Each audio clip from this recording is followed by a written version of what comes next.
wrong from your point of view? Well, we are a little bit fragile now for the fact that we started really well, like the last games, and we couldn't score the first time they arrived. We were not defend properly, or the quality for Kulusevski and Madison was good, and after the team what they play is not. I think it's quite decent, but we struggle to score. We concede, and now in the situation, then it's more difficult. But try to fresh and say that situation looks like really bad, but. And at the end, it's not as bad right now, like maybe you could think. You did start really well. Are they the fine margins? If one of those Haaland shots goes in, it might have been a different day? Happen.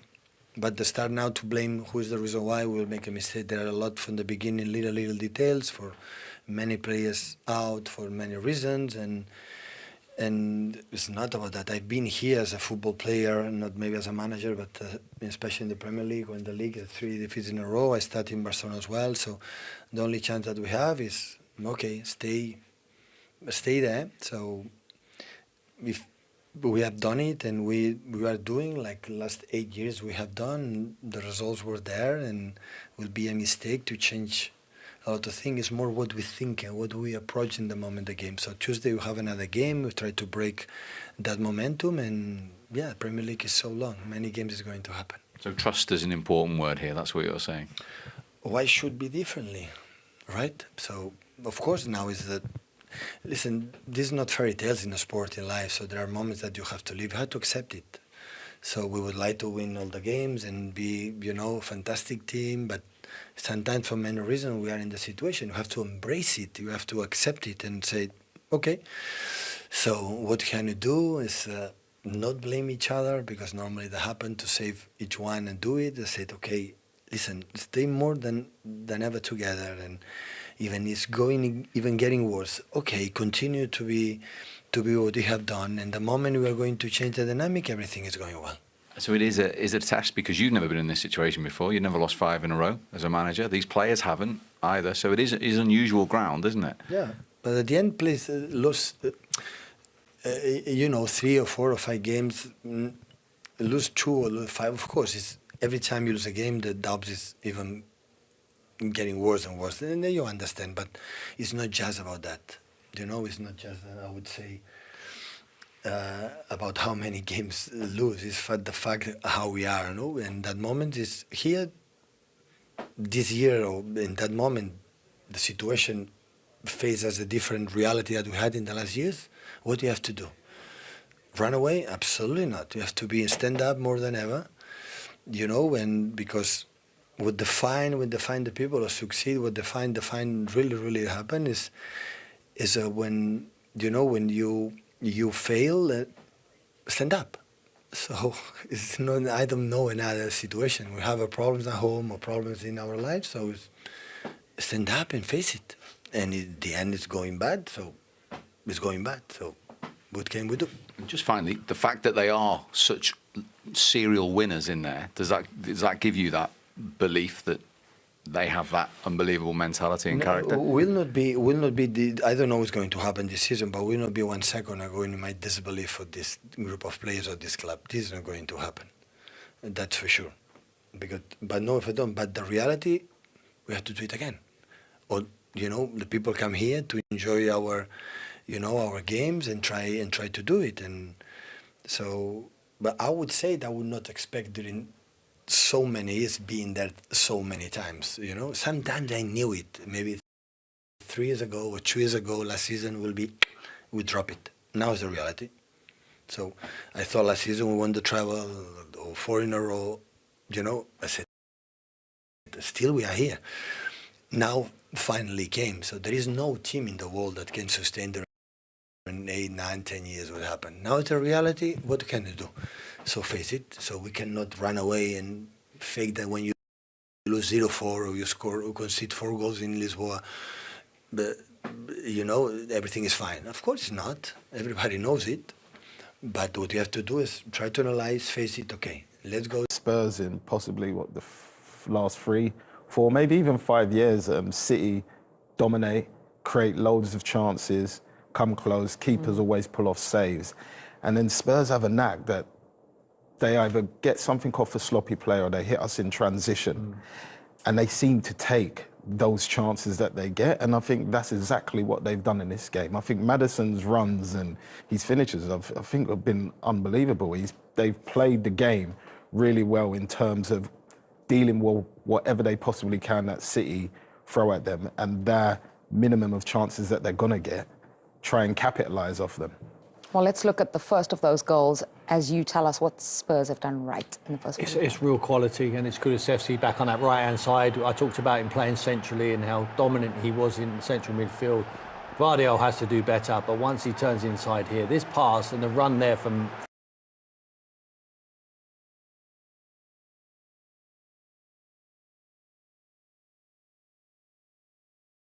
He passes him over to John Stones, but look at the flight of that ball. I mean, it's just nothing John can do, and it's a wonderful finish from Maddison. We wondered why Maddison was playing instead of Johnson. Now we know the answer. Ange Postecoglou knew exactly what he wanted from him. He wanted someone with the quality to keep the ball in the right areas and have the calmness and the quality to punish the mistakes from Man City, and they've certainly done that in the first half. Yeah, that was the first goal from Maddison. He was to score a second. His first ever brace for Spurs. This is the second goal, Sean. Yeah, it is, and the sloppy play from someone you don't really expect so much in terms of his cleanness, but what Spurs do after that, and Maddis, the way he picks up the ball in that space, and he passes, but he listens, and he knows from that minute, as soon as he sees, to just lift it over him. It's a brilliant finish. Find out when he comes rushing out like that, there's only one finish Maddison can do. I think if he stays where he is, it's given him a lot more chance to save it. I suppose most frustrating for you, Sean, is that City have had chances. Not so much frustrating for me, but for them and obviously City, yes. the people in the stand. This here, I think his first touch has to go towards his right.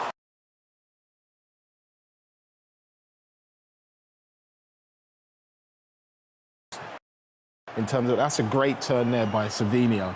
And he does what I think he should have done, but keeper pulls off a great save. He could have maybe reversed it, but then there's a chance of it getting blocked by the defender. And this is something City did. They just kept probing, didn't they, Tim? And they was creating half chances. I mean, we're talking about Erling Haaland here, prolific goal scorer who scored unbelievable amounts of goals, both in Champions League and Premier League. He could have the match ball at half-time. So if I'm Ange Postecoglou, I'm showing the Tottenham players them chances and saying, we're 2-0 up, we've done well on a counter, but be careful. They're still... Yeah, it definitely is. They have to sweep this in many ways under the rug and move on. They've got a lot of important games coming up, especially another big game on the weekend as well as in midweek, so that they have to let it go. They did create their chances, they didn't take them. Spurs waited for their opportunities in some ways, sloppy play from Manchester City, and boy, did they capitalise on that.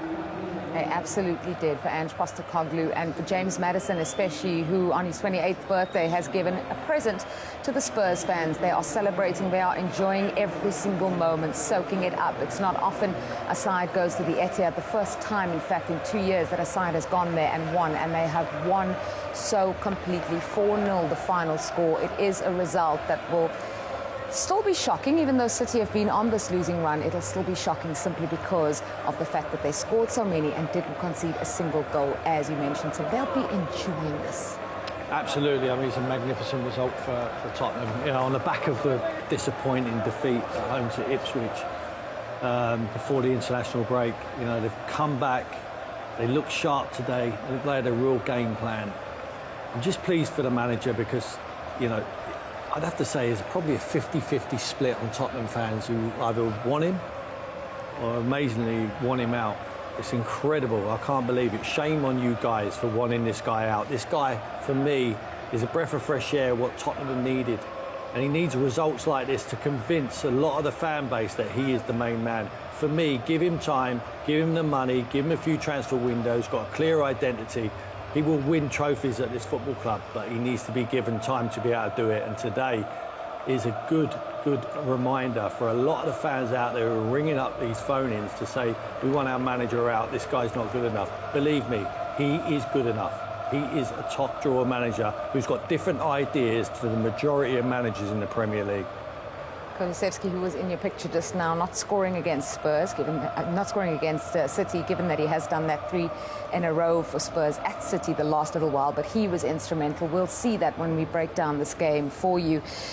6 wins in 10 Premier League games against City now for Spurs, and that is the result that stands out from this Saturday. A Saturday that has been full of surprises. Nottingham Forest, a 4-goal thriller at Villa Park between Aston Villa and Crystal Palace. Brighton managing victory over Bournemouth. Goalless at Goodison Park. Everton and Brentford not managing to find the back of the net. And then Wolves with 2 wins in a row now. They went and did it at Craven Cottage, also scoring 4 goals. Tottenham at the Etihad, whilst 3-12 in the Premier League. We've got so much to get through as we analyse that match for you, and we will get there in a little bit. But confirmation, and the reason why I'm saying that Liverpool fans would have enjoyed that, because they already have a 5-point gap and have played a game less. Now they play bottom of the table Southampton tomorrow, and they play City next weekend. City in second. Spurs are up to 6th place. City led by James Maddison. Reactions after the double for Spurs. They led 2-0 at half-time. Next goal was so critical, said the guys in studio. It was Pedro Porro who scored it to make it 3-0, and the cherry on top, the icing on the cake there for Spurs to make it 4-0. A happy birthday then from James Maddison. Let's hear from him. James, congratulations. 4-0 away at Manchester City. How does that feel? Yeah, they're a brilliant side, you know, one of the best in the world. They've shown that over the last however many years. I think they won 5 out of the last 6 Prems, maybe more. So a result like that, you have to enjoy. You have to really. You don't get many of them in your career to come away to the champions and win 4-0 in that manner. Some tough bits in there where we had to grind out, and we needed our goalkeeper and our defenders and to be solid, because you know when you come to the Etihad they're going to have spells where they create chance after chance just because of the quality they've got. But we weathered the storm and we had the quality to score 4 brilliant goals. So yeah, like I said, you've got to enjoy them ones. So I think we will. You look like you enjoyed your goals in particular, but the movement for those 2 goals, those runs inside, is that something that you'd worked on and thought about for this Manchester City team for this particular game? Yeah. I mean, I always try and do that. I think that's one of my strengths, to be fair. I've always been a goal-scoring midfielder, and them sort of runs I've kind of, I don't want to say mastered, that's not the right word, but you can say that after today if you like. I don't want to say mastered. I've like grown to the knowledge of when to make the runs, and the experience I've got. I'm 28 today. It's been well spoken about. I'm experienced now, and I know that running in behind as a midfielder from deep can be very, very effective, and it was today. Yeah. And was it particularly effective against City at the moment, because they seem vulnerable in those sort of movements? Well, it's been quite effective for me all season. I've had quite a lot of chances actually from running in behind, from deeper passes, and I just haven't put any away. But it was nice to get that one where Decky, as soon as Decky cut in on his left foot, I knew if I timed the run well, he's got the quality to find me, and it was just about getting a good contact on it. But it's nice to see the stuff that we work on the training ground, because I do work on them runs a lot, come into fruition and get a goal from it. And in terms of the result for your season as well, what can it do for Tottenham Hotspur's season? Because it's been disappointing so far. You came into this game 11th. Obviously, you've risen with the 3 points, but where can you go from here after that? How much confidence does it give you? Yeah, well, I think the performances have actually been okay this season. I think obviously supporters and people in the media get carried away. They're very emotional, you lot. Get very high when there's wins and very low when there's losses. And it's our job as professionals to stay neutral, stay level-headed. If we'd beat Ipswich last week, we would have been 3rd behind Liverpool and City. So there's context to it, you know. Hopefully it can kickstart a good run. We're doing well in Europe. We're in the quarterfinal of the Carabao with a home draw. So the season's been okay. Just haven't quite strung the performance, the results together. That probably maybe some of the performances deserve. We've had a couple of blips, like the Ipswich game was a blip where the performance wasn't good enough. But in the whole, I think it's actually been all right. So hopefully this can kickstart a good winning run again. Thank you, James. Happy birthday. Thank you. Cheers. You get very emotional, you lot. I like that quote. He's right. you lot do get very emotional. and I do now, because I'm sitting on this side. No, it's a great day for Tottenham. Great day for him himself. He hasn't been first choice in that side. But when you get the opportunities to start the game, you have to go and produce, and he certainly did that today. Hit the floor running in the first half. I thought 2 great goals from him. But he was instrumental in Tottenham when they had possession, just keeping it, finding the right pass at the right time. I think the manager's got to take a lot of credit. I know I want to give them a huge amount of credit, but also the players who come in and done the job today. You know, Dragerson and Ben Davis at the back there, you know, were absolutely outstanding. Goalkeeper Vicario was outstanding again today. So, yeah, all positive. And I agree with James. I don't think the league position of 11th before the kick-off today, I don't think it was a disappointing season. Look how tight it is now. You know, they're right up there. This will give them huge confidence to really climb the table and start winning some games in cup competitions as well. Because the holy grail for Tottenham fans is, and the players, to win some silverware. For the club, it will be to finish in the Champions League spot. But for the fans and the players, to win a trophy. Yeah, well, Dejan Kulusevski's created the most chances in the Premier League this season. He was at it again, involved in the opening goal. As we take a look at it there for James Maddison, let's talk about the build-up. Brendan Johnson goal. If you said to me, paint a Brendan Johnson goal, it's at the back post, sliding in the 6-yard box. That's exactly what he does. There's so many goals to be had there. If you trap that back post, you will score goal after goal, especially in this attacking team. Yeah, well, 4-0 the final score, of course, as shown there. Johnson with the icing on the cake for Spurs. Let's hear the thoughts of their manager, his Ange Postecoglou. 4-0 Ange, away at Man City, one of the great Premier League teams. They've not lost here for 2 years, if you take out the Real Madrid penalty shootout. It's a really special night, isn't it?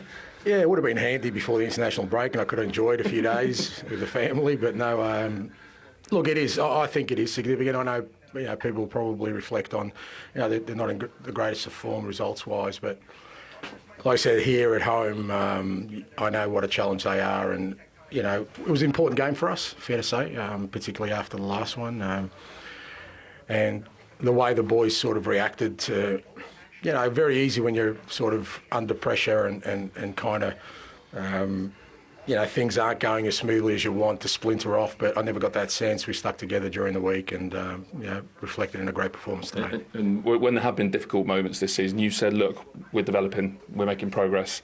If that gets questioned again, this is the performance you hold up to the world, isn't it?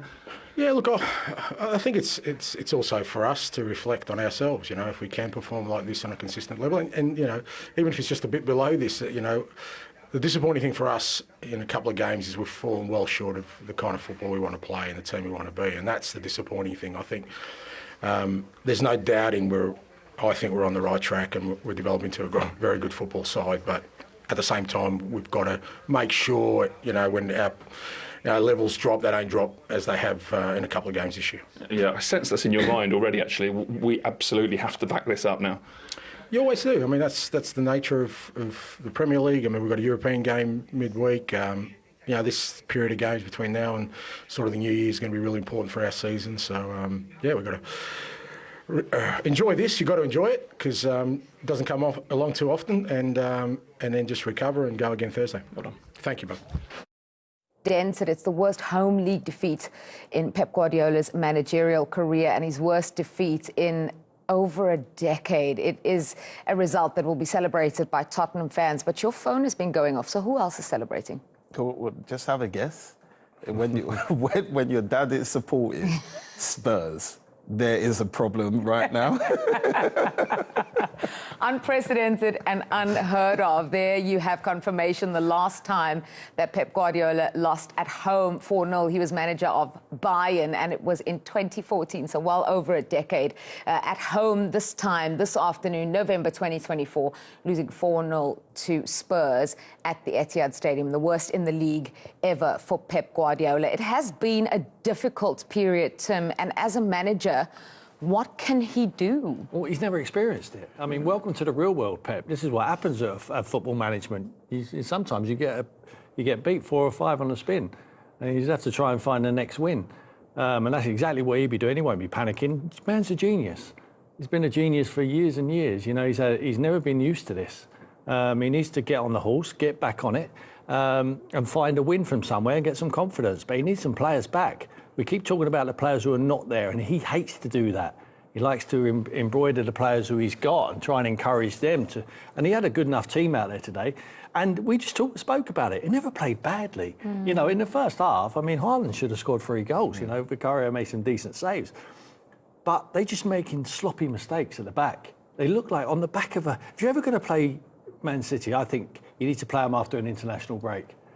And that is when they're at their worst, and they've shown that again today. But you have to give Tottenham a lot of credit. They got their game plan right. They sat a little bit deeper today, and they sprung on a counter-attack. They put Maddison in there, who kept the ball when he was needed, find the right pass at the right time, had the pace on the counter-attack, and they were clinical in their finishing. But Pep, he'll know what to do. As much as he's not experienced it, he will know exactly what to do. We keep talking about Rodri, the miss of Rodri, and I'm going to talk about the players they're missing. He won't. He won't go on about that because he's a very proud man and he likes to give credit to the players who are out there. Ruben Diaz is a huge miss for me. When you're missing him, he's a leader. You know, he's someone who digs people out and organises, not only for his defensive qualities, but his leadership qualities. They're really missing him.